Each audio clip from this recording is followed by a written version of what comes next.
দক্ষিণ দিনাজপুর জেলার কুমারগঞ্জ ব্লকে নির্বাচনী প্রচারে এসে শক্তি প্রদর্শন করলেন ভারতের প্রতিরক্ষা মন্ত্রী রাজনাথ সিং। কুমারগঞ্জ ব্লকের বরাহার নাককাঠি মোড় থেকে কুমারগঞ্জ পেট্রোল পাম্প পর্যন্ত প্রায় 1.5 কিলোমিটার পথ জুড়ে বিশাল র্যালির আয়োজন করা হয়। র্যালিকে ঘিরে সকাল থেকে কর্মী সমর্থকদের মধ্যে ছিল প্রবল উৎসাহ উদ্দীপনা। রাস্তার দুপাশে ভিড় জমায় সাধারণ মানুষ। অনেকেই শুধুমাত্র প্রতিরক্ষা মন্ত্রীকে এক নজর দেখার আশায় দীর্ঘ সময় ধরে দাঁড়িয়েছিলেন।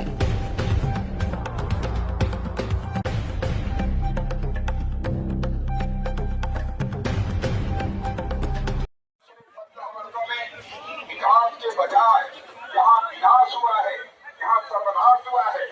वोट बैंक की राजनीति हुई है। धर्म के आधार पर लोगों को लाभ दिया गया है। भारतीय जनता पार्टी का क्या मानना है, धर्म, जाति, पंथ के आधार पर कोई भेदभाव नहीं होना चाहिए। राजनीति की जानी चाहिए तो इंसाफ और इंसानियत, जस्टिस और ह्यूमैनिटी के आधार पर राजनीति की जानी चाहिए। लेकिन एक तरफा धर्म के आधार पर यहाँ की जो मेजॉरिटी पॉपुलेशन है उसके साथ भेदभाव किया गया।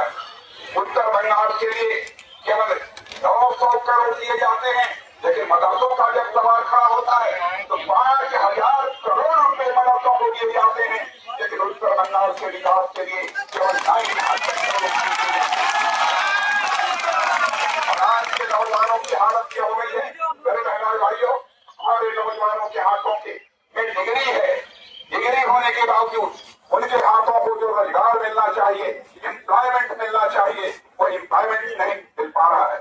कारण उसका है यहाँ पर नौकरियां बेची जा रही हैं, हजारों नियुक्तियां यहाँ पर रद्द हुई हैं, करोड़ों रुपए का भ्रष्टाचार सामने आया है। और केवल बंगाल की जनता ने इसे नहीं देखा है, बल्कि सारे हिंदुस्तान की जनता ने देखा है। मैं पूछता हूँ, यह पैसा किसका है? क्या यह आम जनता का पैसा नहीं है? क्या यह हमारे बच्चों का भविष्य नहीं है? 5 लाख नौजवानों में आपसे कहना चाहता हूँ, 5 लाख पद खाली पड़े हुए हैं, फिर भी आज तक भर्ती क्यों नहीं हुई है? और मैं भारतीय जनता पार्टी की तरफ से आपको विश्वास दिलाना चाहता हूँ, जब तक यहाँ पर भारतीय जनता पार्टी के हम सरकार बना देंगे, हम 5 लाख की 5 लाख भर्तियां 1 साल के अंदर कर डालेंगे। यहाँ पर पैसा और सिफारिश चलती है, यहाँ पर पैसा और सिफारिश के आधार पर नौकरी नहीं मिलेगी, बल्कि नौकरी मिलेगी तो जस्टिस के आधार पर, आपकी योग्यता के आधार पर मिलेगी। यहाँ का किसान फसल उगा रहा है, लेकिन उसे जो उसकी सही कीमत मिलनी चाहिए वो कीमत नहीं मिल रही है। बिचौलिए आकर मुनाफा कमा रहे हैं, किसान उसका नुकसान उठा रहा है। मजदूरों का जीवन भी यहाँ बिल्कुल उठापोड़ की स्थिति में है, अनिश्चितता के दौर से गुजर रहा है। छोटे व्यापारी सिंडिकेट के दबाव में आकर लोगों को पैसा देते हैं, उनसे पैसे की वसूली की जाती है। मेरे बहनों भाइयों, मैं बताना चाहता हूँ कैसी हालत बना दी है ममता जी ने इस बंगाल की। इस बंगाल पर जब उन्होंने शासन की बात डोर अपने हाथों में संभाली थी तो केवल 2 लाख करोड़ रुपए का कर्ज था, लेकिन आज बढ़कर इतने ही दिनों में 8,15,000 करोड़ रुपए का कर्ज हो गया है आपके ऊपर। यहाँ बच्चे के ऊपर कर्ज है लगभग 80,000 90,000 रुपए का यह कर्ज है।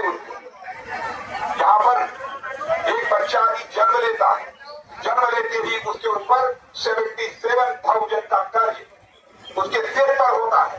क्या इसी को हम विकास कहेंगे?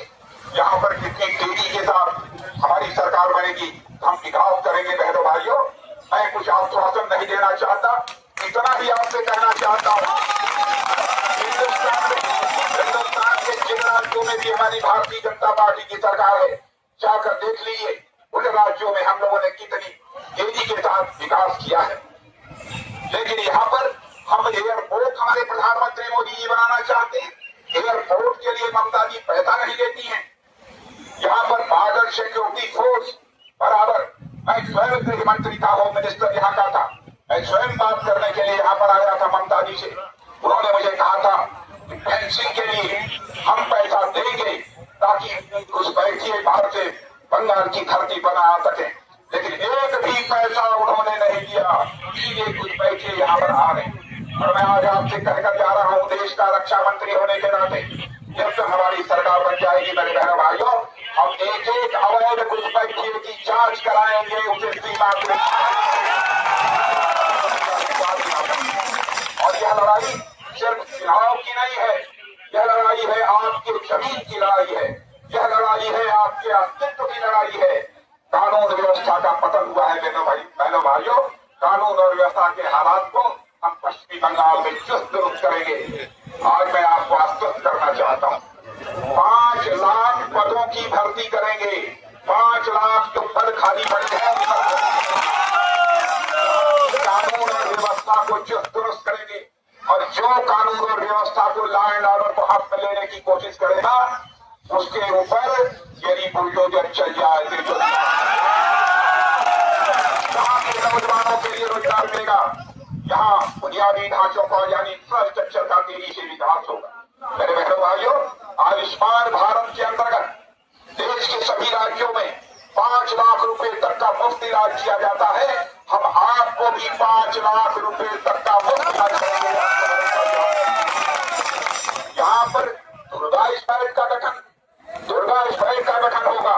और यह भी बतलाना चाहता हूँ, जो अपराधी हैं, जो कानून को अपने हाथ में लेने की कोशिश करेंगे उन्हें कठोर दंड दिया जाएगा।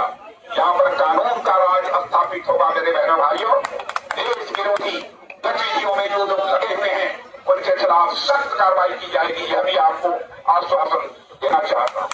आपको तय करना है, आपको ही यह फैसला करना है कि आपको डर चाहिए या आपको सुरक्षा चाहिए। मैं आपसे पूछता हूँ, आप डर चाहते हैं या सुरक्षा चाहते हैं? आप भ्रष्टाचार चाहते हैं या विकास चाहते हैं? आप दादागिरी चाहते हैं या लोकतंत्र चाहते हैं? अब समय आ गया है मेरे बहनों भाइयों, आज कहने आया हूँ, अब समय आ गया है। भारतीय जनता पार्टी कमल के फूल का बटन दबाइए और भारतीय जनता पार्टी को भारी मतों से विजय दिलाइए। और हमारे यहाँ पर जो प्रत्याशी